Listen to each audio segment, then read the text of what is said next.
Il y a pas longtemps de cela, vous avez fait une vidéo justement sur le top 11 des binationaux ivoiriens qui vous avait énormément plu. Donc aujourd'hui on se retrouve pour la partie 2 tout simplement qui a été très rapide parce que merci beaucoup pour vos retours. Vidéo qui vous a beaucoup plu, donc logiquement je passe sur la partie 2 dès maintenant. Donc si la vidéo vous intéresse, n'hésitez pas à vous abonner et à liker. Et sans plus tarder, on commence la vidéo. Salut à tous, c'est As, j'espère que vous allez tous très bien. Donc aujourd'hui une nouvelle vidéo, on va s'intéresser à 11 binationaux ivoiriens qui pourraient potentiellement représenter la Côte d'Ivoire d'ici les prochaines années et qui logiquement seront l'avenir de la Côte d'Ivoire potentiellement. Donc on va commencer avec bien sûr le gardien de but qui est tout simplement Mohamed Koné, qui est vraiment très intéressant, qui a 22 ans, qui joue actuellement à Charleroi en Belgique. C'est un gardien vraiment important là-bas. Donc lui il a une seule sélection avec l'équipe de la Côte d'Ivoire, mais pour le moment il n'a pas encore opté pour quel pays il voulait représenter, mais je pense que ça a plus du côté de la Côte d'Ivoire. Donc lui il est titulaire depuis le début de saison à Charleroi en première division belge. Donc on voit que c'est un gardien plutôt confirmé. À l'heure actuelle depuis le début de saison il a 13 matchs, 14 buts encaissés et 4 clean sheets. Donc pour un jeune gardien on voit que c'est plutôt intéressant quand même. Donc lui, en manque de temps de jeu avec le Havre la saison passée, il a été prêté à Dunkerque la saison passée et c'est là-bas où il a tout explosé et qu'il a fini par rejoindre Charleroi cet été. Donc voilà, depuis son arrivée, Koné il a vraiment été un élément majeur lors de la remontée de Dunkerque dans le classement en Ligue 2. Au début quand il est arrivé, Dunkerque était 19e du classement en Ligue 2, ça veut dire relégation. Mais depuis qu'il est arrivé, il a réussi à remonter, à faire vraiment plein d'arrêts, à sauver son équipe, à faire des clean sheets. Et c'est comme ça que Dunkerque a réussi à se maintenir en Ligue 2. Et c'est comme ça qu'il a fini par se faire repérer par de grands clubs européens. Et c'est comme ça notamment que Charleroi l'a repéré et l'a recruté cet été. Donc lui c'est un gardien vraiment intéressant qui apporte de la sérénité dans les cages, qui peut faire les arrêts qu'il faut. On peut compter sur lui dans les cages comme on dit. Il est très bon sur sa ligne, il fait des parades vraiment intéressantes, notamment sur les penalties, sur les 1v1 en duel contre les joueurs. Donc franchement c'est un joueur intéressant, il fait des arrêts spectaculaires. Donc pour moi franchement Mohamed Koné c'est un gardien vraiment qui peut assurer l'avenir de la Côte d'Ivoire. Après on sait Yaya Fofana est vraiment très bon. Le gardien de la Côte d'Ivoire à l'heure actuelle c'est déjà l'avenir de la Côte d'Ivoire, mais au cas où comme gardien numéro 2 je pense que Mohamed Koné peut vraiment être intéressant. Et voilà, il a été même élu joueur du mois d'avril par ses supporters à Dunkerque. Donc clairement c'est un joueur qui a vraiment contribué au maintien de Dunkerque la saison passée en Ligue 2 et là j'espère que vraiment à Charleroi il va pouvoir s'adapter et devenir un très bon gardien potentiellement. On passe maintenant avec le latéral gauche et là franchement c'est un joueur que vous m'avez beaucoup demandé lors de la dernière vidéo, c'est bien sûr Isaac Souleymane Touré, très bon joueur de 21 ans qui lui à l'heure actuelle joue avec l'équipe de France U21, qui a joué avec les petites équipes, les jeunes équipes de l'équipe de France, les U20, les U18 etc. Mais à l'heure actuelle il n'a pas encore choisi sa sélection. À l'heure actuelle il joue avec l'équipe de France mais il a la nationalité ivoirienne, donc logiquement on verra bien, mais je pense qu'il y a des chances qu'il puisse jouer avec la Côte d'Ivoire d'ici les années prochaines. Donc lui de base c'est plus un défenseur central, mais voilà j'ai un peu triché, j'ai voulu le mettre dans cette compo, donc logiquement je vais le mettre en tant que latéral gauche, mais c'est plus un défenseur central. Donc lui il joue à l'Udinese en Serie A en Italie. Donc voilà, lui c'est le défenseur le plus grand des top 5 des grands championnats, il fait plus de 2 mètres, il fait exactement 2 mètres 6, donc clairement c'est un très grand défenseur, imposant physiquement et sur la taille. Donc clairement c'est vraiment une machine dont on a besoin dans nos défenses, c'est le plus grand. Donc franchement ça peut être un point vraiment positif encore une fois. Donc lui la saison passée avec Lorient il a connu une saison plutôt compliquée, il a fait partie des déceptions de la saison, il a fait pas mal de boulettes, des contre son camp, c'était un joueur vraiment décevant les saisons dernières avec Lorient. Mais là depuis que vraiment il est arrivé à l'Udinese, c'est un tout autre défenseur qui s'est relancé, qui a repris confiance en lui. En plus c'est un défenseur prometteur parce que malheureusement il était très mauvais à l'Udinese, à Lorient pardon, mais là c'est un défenseur prometteur qui a un avenir de fou furieux. En plus vu sa taille ça peut être vraiment un avantage pour lui, bien sûr ça peut être également un inconvénient, mais niveau avantage ça peut vraiment l'aider dans les duels aériens etc. Donc il est en plus très costaud physiquement, donc logiquement je pense que ça peut être vraiment un mur en défense. Il est à l'aise avec le ballon au pied, il est capable de faire des chevauchées balle au pied. Donc clairement c'est un joueur qui malgré le fait qu'il soit très grand, il est très bon balle au pied, il est très bon physiquement, c'est un joueur qui est très bon dans les duels et ça c'est vraiment les qualités qu'on recherche chez un vrai défenseur central. Encore une fois je pense qu'il doit encore maintenir, voilà, maintenant se calmer on va dire sur le terrain et devenir un peu plus mature on va dire, parce que malheureusement il prend trop de cartons, trop d'erreurs, il fait beaucoup trop d'erreurs et c'est comme ça que notamment ça lui a coûté très cher à Lorient. Mais là je pense qu'il doit vraiment se calmer, il s'est un peu plus calmé en Serie A, mais je pense qu'il doit vraiment prendre sur lui et je pense que vraiment ça peut devenir une machine. Encore une fois en plus il a les qualités, faut juste essayer d'enlever ses erreurs d'inattention et vous verrez que ce sera vraiment un monstre en défense. Donc logiquement Isaac Souleymane Touré pour moi c'est un nom à retenir qui pourrait potentiellement représenter l'équipe de la Côte d'Ivoire, parce qu'à l'heure actuelle avec l'équipe U21 de France il joue pas beaucoup, c'est un peu compliqué etc. À mon avis certes en Côte d'Ivoire il y a beaucoup de concurrence également, Ousmane Diomandé, des Kosunu, des Ndjika, voilà pas mal de joueurs, mais je pense que vraiment ce joueur là peut vraiment être un profil différent en défense et peut vraiment importer dans l'équipe de la Côte d'Ivoire. Donc lui il a joué quelques matchs en équipe de France jeune, mais on voit qu'il est vraiment quand même très proche de son pays d'origine, la Côte d'Ivoire. On voit qu'il fait souvent des voyages en Côte d'Ivoire, à Abidjan, qui filme souvent ses voyages là-bas. Donc je pense que vraiment il a vraiment un sentiment pour la Côte d'Ivoire et je pense qu'il y a de grandes chances qu'il représente son pays d'origine d'ici les prochaines années. On continue maintenant avec le premier défenseur central, on va dire, parce que Souleymane Touré je l'ai mis latéral gauche alors que les défenseurs centrales, mais là vraiment un vrai défenseur central, c'est bien sûr Ismaïla Doucouré qui a beaucoup été réclamé lors de la dernière vidéo. Également c'est un très bon joueur de 21 ans, défenseur central encore une fois.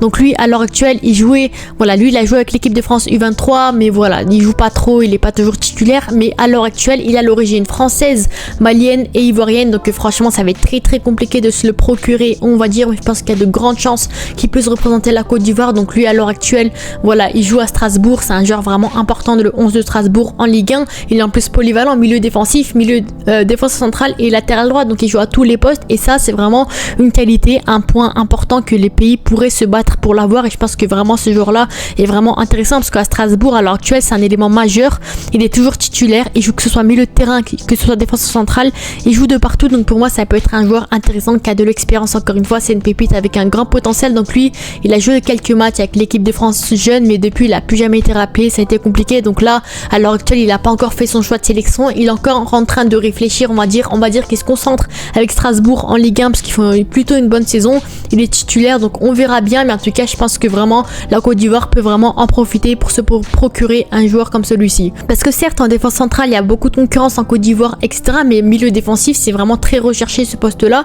Je pense que vraiment de ce côté là il pourra vraiment apporter son expérience. Encore une fois il est très bon défensivement, il est très bon, il est à l'aise balle au pied, donc ça c'est un point intéressant. Encore une fois il n'hésite pas également à frapper de loin, c'est ce qui font que défensivement il est vraiment très bon et offensivement il est plutôt intéressant.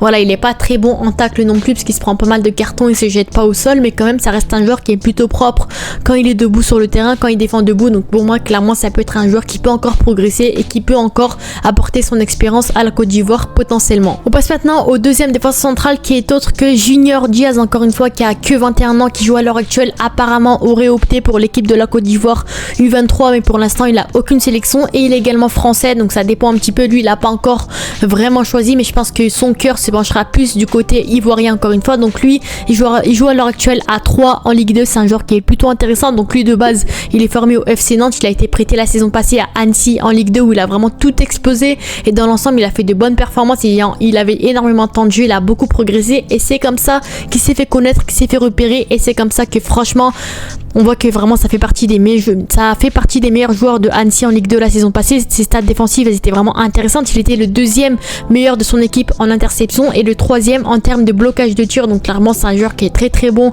défensivement, il est titulaire à 3 en Ligue 2, il a beaucoup de temps de jeu, il a que 21 ans tout comme les autres joueurs, il peut encore progresser, donc lui il est très bon en duel, il est très bon physiquement, donc pour moi Junior Diaz c'est pas un joueur dont on parle énormément et qui pourtant c'est un joueur sur lequel il faut vraiment surveiller parce que ce joueur là encore une fois tout comme les autres défenseurs centraux c'est vraiment une pépite qui peut apporter encore une fois. Donc certes je vous l'ai dit qu'il y a beaucoup de concurrence en Côte d'Ivoire à ce poste là défense centrale, mais franchement Junior Diaz, Ismaïla Doucouré ça peut vraiment être des joueurs de fou qui peuvent vraiment être intéressants de ce côté là. Et on passe maintenant, on finit la défense avec le latéral droit qui n'est autre que Joshua Wagnoman. Donc pareil, lui on en a beaucoup parlé, c'est un latéral droit qui est très bon à Stuttgart, qui a quand même 24 ans, donc on va dire que il est encore très jeune, il peut encore évoluer etc, mais quand même par rapport aux autres il est un peu plus âgé entre guillemets. Donc lui il avait opté pour l'Allemagne à l'époque quand il était plus jeune, il a une sélection avec l'équipe première d'Allemagne même, il a joué avec les jeunes de l'équipe d'Allemagne, mais pour le moment la Côte d'Ivoire c'est un peu compliqué on va dire. Donc on va dire peut-être que c'est un opportuniste parce qu'il a préféré jouer avec l'Allemagne, il a pas été appelé et que peut-être là il va se pencher vers la Côte d'Ivoire, mais quand même on va dire qu'il peut quand même opter pour la Côte d'Ivoire. À l'heure actuelle c'est un latéral droit principalement, il peut également jouer latéral gauche, ça dépend, mais en tout cas lui principalement c'est un latéral droit piston droit, donc à ce poste là en Côte d'Ivoire il y a pas mal de concurrence également avec Guéladoué et Singo, mais quand même je pense que Wagnoman ça peut être un profil différent. Joueur à l'heure actuelle à Stuttgart, donc la saison passée Stuttgart était vraiment très bon encore une fois, et cette saison il joue la Ligue des Champions, il joue la Bundesliga, donc quoi d'autre de mieux pour avoir de l'expérience. Donc pour moi Wagnoman également peut être intéressant à ce poste là, donc lui c'est un latéral plutôt offensif on va dire, tout comme Singo et Guelladoué, mais en tout cas ça peut être un joueur intéressant. Donc lui il est très bon, il est beaucoup décisif cette saison, il tente beaucoup, c'est pour ça qu'offensivement il est très investi, il est très bon en passe, voilà, il est très bon en concentration, il se prend très peu de cartons, c'est ça qui font que c'est un joueur qui est plutôt régulier, encore une fois il se jette pas au sol, et en plus de ça il est très grand, il fait plus de 1m90, donc en duel aérien il est vraiment très bon. Donc pour moi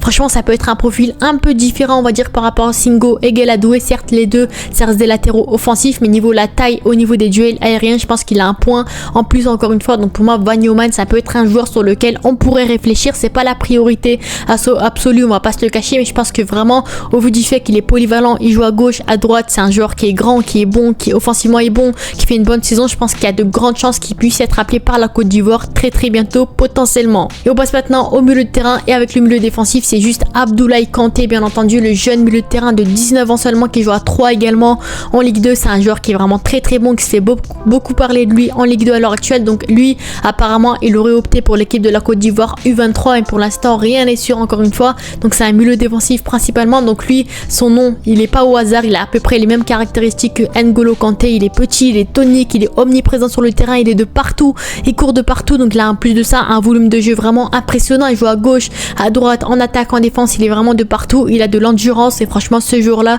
c'est vraiment une pépite encore une fois. Il a un très bon jeu long également, de longues passes, des longues relances qui font que vraiment ça peut être un joueur très dangereux également. Donc en plus de ça dans les stats il ressort parmi les meilleurs joueurs de 3 cette saison, deuxième meilleur intercepteur de son équipe et le troisième en termes de tacle réussi. Donc clairement ce joueur là c'est vraiment défensivement la pépite qu'il faut pour la Côte d'Ivoire. Il a même été élu plusieurs fois joueur du mois par ses supporters. Pour vous dire à quel point c'est un joueur qui est vraiment très bon. Donc apparemment en mars 2023 il a eu sa première convocation avec les U23 de la Côte d'Ivoire, mais je pense que ce joueur là c'est vraiment une pépite. En plus à l'heure actuelle le poste où vraiment il manque je trouve c'est le poste de milieu défensif. Jean-Michel Seri n'est plus là entre guillemets, Mario Dorgelès est vraiment trop jeune, donc je pense que vraiment après il y a Aoulou etc, mais je pense que vraiment Abdoulaye Kanté c'est l'avenir, et je pense que clairement il a son mot à dire pour être potentiellement le futur milieu défensif de la Côte d'Ivoire potentiellement. On passe maintenant au deuxième milieu de terrain, et je pense que lui c'est l'un des plus gros potentiels à l'heure actuelle de la Côte d'Ivoire, c'est juste Yaya Fofana encore une fois, le milieu central vraiment très bon de seulement 20 ans, qui est milieu central, milieu offensif du Stade de Reims cette saison en Ligue 1. Donc lui il joue à l'heure actuelle avec l'équipe U23 de la Côte d'Ivoire, il a opté récemment, mais il est malien aussi, donc lui c'est un peu compliqué, il faudra vraiment le convaincre pour venir rejoindre la Côte d'Ivoire. Donc lui à l'heure actuelle il aurait choisi la Côte d'Ivoire, mais faut quand même faire attention au Mali qui pourrait également l'attirer encore une fois. Donc lui je vous l'ai dit c'est l'un des plus gros potentiels au milieu de terrain de la Côte d'Ivoire, clairement je vous le dis clairement au vu de ce qu'il propose avec le Stade de Reims en Ligue 1 cette saison. Donc pour moi franchement je vous le dis comme ça, c'est sûrement le futur successeur de Kessié ou encore de Seko Fofana, tellement il a un potentiel de fou encore une fois. Donc lui cette saison il a fait sa première saison officielle en professionnel, parce que la saison passée il a fait vite fait quelques entrées par-ci par-là pour le récompenser, mais franchement cette saison il a officiellement rejoint le groupe pro, et là on verra que vraiment c'est un joueur de fou encore une fois, c'est un élément majeur de son équipe cette saison. Il a rejoint le 11 officiel du Stade de Reims, donc clairement ce joueur là c'est vraiment une pépite. Il s'est notamment fait connaître cette saison grâce à un superbe but marqué face à l'Olympique de Marseille en début de saison. Donc clairement ce jour là faut vraiment en parler encore une fois. Donc quand tu vois un peu ses stats, bref on voit au niveau des buts il est vraiment investi, le total des tirs il tente beaucoup, donc c'est un joueur qui est vraiment dangereux offensivement, passe décisif, il est investi également, action menant en tir, c'est vraiment un créateur de jeu, c'est vraiment ce numéro 10 que la Côte d'Ivoire pourrait rechercher très bientôt. Après on va dire que la Côte d'Ivoire ne joue pas vraiment avec un numéro 10, on a vu avec Lazare Amani, avec Mohamed Diomandé que malheureusement il ne joue pas beaucoup, mais ce jour là vraiment au milieu de terrain peut vraiment faire très mal et peut vraiment être ce numéro 8 créatif qu'on pourrait rechercher. Donc quand tu vois au niveau des dribbles réussis, il fait partie des 99 centiles, donc seulement 1% des milieux de terrain sont meilleurs que lui en dribble. Possession progressive très bon, touche de balle, passe progressive, donc clairement c'est un joueur qui crée vraiment le jeu, qui est vraiment dangereux et qui bouge sur le terrain encore une fois, qui vraiment fait des passes clés de fou, et en plus défensivement il est investi, balle contrée, duel aérien. Donc clairement ce joueur là c'est vraiment la pépite qu'il faut absolument pour la Côte d'Ivoire. Quand tu vois un peu ses stats également, ses forces et ses faiblesses selon Wooscord, quand tu vois style de jeu, il aime dribbler et il est très bon dans ce domaine là, il commet souvent des fautes, ça c'est peut-être le petit problème de lui, pour lui c'est pour ça qu'il reçoit pas mal de cartons, et peut-être qu'il faudrait se calmer de ce côté là. Mais quand tu vois ses forces, parce que les dribbles, tir de loin et tacle, il est vraiment très bon. Donc certes c'est un joueur qui est plus offensif, mais défensivement il est également investi, et les faiblesses, duel aérien, les passes et la discipline, parce que malheureusement la discipline il reçoit pas mal de cartons, et niveau des tacles pardon c'est pas encore très propre. propre. Mais globalement, c'est un joueur qui a que 20 ans, qui peut encore progresser encore une fois. Et franchement, ce joueur-là, s'il continue dans cette même lancée, je pense que vraiment, il a un avenir de fou côté Côte d'Ivoire encore une fois. Et on passe maintenant au deuxième milieu de terrain. Et pareil, c'est également une pépite qui est vraiment très très bonne. C'est bien sûr Malik Yalkoulé Junior qui est vraiment très très bon, qui a un avenir de fou, tout comme Yaya Fofana selon moi. Donc lui, il a que 19 ans à l'heure actuelle. Il joue avec aucune nationalité. Il n'a pas encore choisi, voilà, entre le Mali ou la Côte d'Ivoire. Donc lui, il est né au Mali, mais il a fait toute sa formation en Côte d'Ivoire. Donc dans tous les cas, peu importe le choix qu'il fait, ça peut être compréhensible. Donc lui, c'est un milieu central principalement. Il peut jouer milieu gauche, milieu droit, ça dépend. Mais en tout cas, c'est vraiment un très bon joueur. Donc lui, il joue officiellement à Brighton, mais il a été prêté à Sturm Graz cette saison justement pour avoir du temps de jeu. Donc lui aussi, c'est une grosse pépite en pleine phase de développement, tout comme Yaya Fofana, parce que pour moi, clairement, les deux là, Malik Yalkoulé et Yaya Fofana, clairement, il y a une connexion, il y a une pépite de fou. C'est deux pépites de fou encore une fois. Donc lui, il a rejoint Brighton cet été après un superbe passage dans le championnat suédois, où il a direct été envoyé en prêt en Autriche, comme je vous l'ai dit. Donc voilà, son ascension, elle a commencé il y a un an à peine en Suède, où il a vite attiré l'attention des médias tellement il était supérieur au championnat suédois. Donc voilà, en 12 matchs, il était largement supérieur au championnat suédois. Il a vite attiré les convoitises des grands clubs européens. Il y a Liverpool qui a failli le signer, mais malheureusement ça a flop. Ensuite le Bayern et le Manchester United qui étaient intéressés, mais au final c'est Brighton qui l'a signé pour 7 millions d'euros cet été. Donc lui, il a un incroyable volume de jeu, c'est un peu comme N'Golo Kanté, c'est un joueur qui joue de partout encore une fois, qui est rapide, qui a une capacité à tout faire sur le terrain défensivement, offensivement, il est présent de partout. Son profil, comme je vous l'ai dit, il est assez similaire à N'Golo Kanté, c'est un joueur qui court de partout, qui récupère énormément de ballons. Quand tu vois un peu ses stats selon FBref, vous comprenez direct que défensivement, ce joueur-là, c'est un monstre encore une fois qui récupère tous les ballons. En plus de ça, il a une très bonne qualité technique, ce qui fait l'une de ses forces, il fait de très beaux jets sur le terrain, c'est un joueur qui est très bon. C'est un peu comme Yaya Fofana, défensivement, ils sont vraiment très bon. Enfin, Yalkoulé, c'est plus un joueur qui est défensif, j'ai l'impression, qui est mieux défensivement au niveau des tacles, des interceptions, des balles contrées, des duels aériens, même au niveau du pourcentage des passes réussies, il est vraiment très très bon. Donc Yalkoulé, défensivement, c'est un monstre, et offensivement, il peut vraiment être dangereux comme N'Golo Kanté. Et Yaya Fofana, j'ai l'impression que offensivement, il est meilleur, mais défensivement, il est plutôt intéressant. Et dans tous les cas, les deux joueurs peuvent progresser offensivement et défensivement, et c'est ça que j'ai hâte avec eux. J'ai hâte de voir leur progression tellement ils ont un potentiel de fou encore une fois. Et on finit bien sûr avec l'attaque, et là je pense que vous le connaissez tous, le milieu offensif Karamoko Dembélé, qui est vraiment très très bon encore une fois, qui a seulement 21 ans. Donc lui, il a joué à l'époque avec l'équipe d'Angleterre U18, il a également joué avec l'équipe d'Écosse, donc il a la triple nationalité ivoirienne, écossaise et anglaise. Donc lui, il a joué avec l'Écosse et l'Angleterre, et pour le moment, il a toujours pas opté pour la Côte d'Ivoire. Donc apparemment, il y aurait eu des discussions entre la Côte d'Ivoire et Dembélé, mais pour l'instant, il n'y a rien qui n'a avancé. Donc lui, il est milieu offensif principalement, et il peut également jouer en tant que ailier droit. Donc il joue à l'heure actuelle à QPR en Championship en deuxième division anglaise. Donc lui, il a longtemps été décrit comme étant le futur Messi, futur joueur très très bon. Il surperformait dans l'équipe des jeunes, mais depuis qu'il a rejoint le monde professionnel, ça a été plutôt compliqué pour lui. On voit qu'il a commencé à flop, c'était un peu compliqué. En plus également, il est passé dans le championnat français en Ligue 1 à Brest, mais malheureusement, il n'a pas réussi à s'imposer. Mais la saison passée, il était prêté à Blackpool en 3e division anglaise, et c'est là qu'il s'est complètement relancé. Très très bon joueur, 48 matchs, 9 buts et 14 passes D, et c'est notamment, voilà, c'était le joueur majeur de son équipe Blackpool, tellement il surperformait en 3e division anglaise. Donc il a été vraiment, je vous le dis, le joueur majeur de son équipe. Il était le joueur le plus décisif de son équipe, qui avait le plus de buts et le plus de passes D. Il est le joueur qui a créé le plus d'occasions, le joueur qui a réussi à le plus de dribbles durant la saison. Donc clairement, ce joueur-là, c'était la pépite qu'il nous fallait en 2e division anglaise, voire de 1re division anglaise. Donc voilà, la saison dernière, il était inarrêtable, et voilà, depuis, il a rejoint justement QPR en 2e division anglaise. Là, depuis le début de saison, il est titulaire là-bas. Il est plutôt intéressant également. Donc voilà, quand il court balle au pied, c'est compliqué à l'arrêter. Il fait des dribbles, il est très rapide. Donc franchement, c'est vraiment le joueur vif que tout le monde aimerait avoir en tant que ailier droit milieu offensif. Donc voilà, il a un très bon toucher de balle qui lui permet de faire de très bons centres également. C'est notamment pour ça qu'il a beaucoup de passes décisives encore une fois. Donc lui, après son excellente saison, voilà, il a été observé par plusieurs clubs de première ligue, notamment Everton, mais c'est finalement QPR qu'il a finalement signé.